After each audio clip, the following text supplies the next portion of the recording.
دیر رو ما رفتیم کارنامه این آقا رو گرفتیم. حالا نمیدونم وسط ویدیو بیدار بشه نشه. بیدارم آقا ایشی شومپت. اینم معدلش نمیدونم اینجا پیداست یا نه. 19 و 49. خواستم که یه تشکر اول ازش کرده باشم. اینو نذار جانم، اینو نذار. همینو میذارم. به قرآن نذار.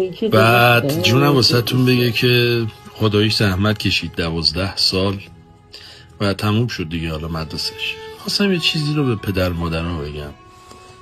این 19 و 49 صدمه حتما باعث خوشبختی بچه هاتون نمیشه. دکتر مهندس شدن حتما باعث خوشبختی بچه هاتون نمیشه. میلیاردر شدن و تریلیاردر شدن هیچ کدوم اینا حجت به خوشبختی نیست. با بچه هاتون زندگی کنید، لذت ببرید.